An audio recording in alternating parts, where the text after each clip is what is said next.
discussed the irregular arrivals and the pressure in many member states. We discussed the support of the Ukrainian refugees and the security situation related to Ukraine. And we discussed the unprecedented or this big threat with organized criminal groups and the drug trafficking.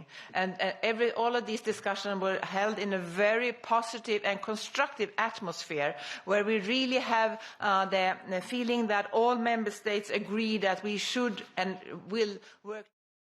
Bobo Weber is a senior associate with the Democratization Policy Council, a transatlantic think tank in Berlin. He joins us live now to talk more about this. So what do you expect overall to come out of this meeting as far as, first of all, addressing the continued influx of undocumented migrants into EU shores? Well, first of all, it looks like despite German resistance over the so-called crisis regulation having been overcome yesterday by particularly the resistance by the Green Party, the coalition partner, by an authoritative intervention by Chancellor Scholz. There had been, as you just reported, movement for breakthrough, that there might be an agreement, that there might be enough country for qualified voting majority on this crisis regulation, despite resistance of smaller countries, which are even more radical anti-migration like Hungary and Poland.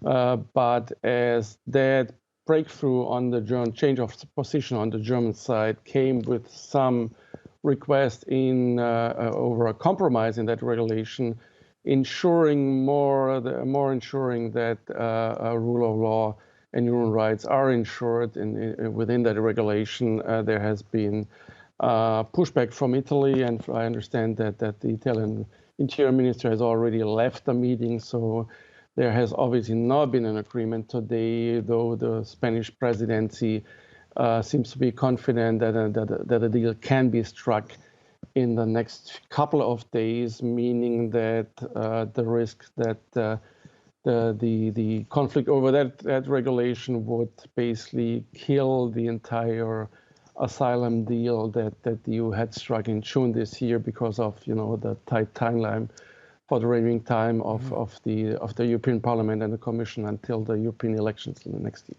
Well, let's talk a little bit more about the politics then. You mentioned the anti-migration sentiment in many parts of Europe over this, because this is, of course, has been a real lightning rod for their movements. How much is this about politics then? Particularly from the point of view of the more liberal and centrist governments in the EU. Is this about them trying to put this issue to rest to some extent and not wanting this to become such a lightning rod issue? Well, overall, I would insist that this is about the liberal countries and member states having come under extremist pressure by the more illiberal member states, by more right-wing governments that have come in recent times, both in Scandinavia, for example, and in Italy. This is also to, we've had almost a decade of deep divisions within the EU, not finding a joint agreement over its asylum policy following the 2015 refugee crisis. And instead, that lack of a joint policy agreement has been replaced, particularly over a fair distribution of asylum seekers across the European Union, has been replaced by a de facto lowering and diminishing of asylum rights and a de facto lowest common denominator agreement on Fortress Europe and trying to outsource and trying to by irregular means and by undermining the rule of law and asylum rights, reducing the flow. So that has led to a situation where more liberal countries, and the German Greens seem to have been a kind of last defense here, have been increasing also in the context of the Ukraine crisis with rising numbers of, particularly in Germany, where rising numbers of migrants and asylum seekers meet a country that is having problem with capacities, because Germany has taken in apart from Poland, most of Ukrainians. There has not been a fair distribution of Ukrainian refugees. So the thing here is based, that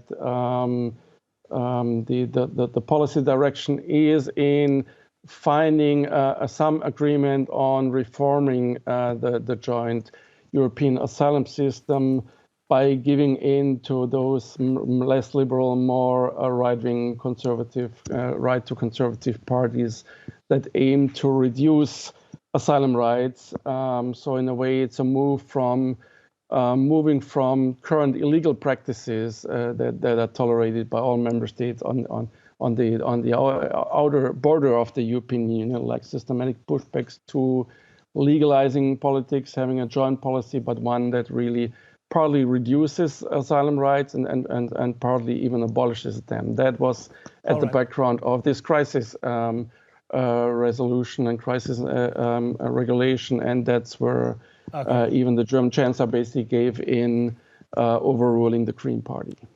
We'll have to leave it there. Good to get your thoughts and analysis on all this. Bobo Weber in Berlin, thanks very much for being with us.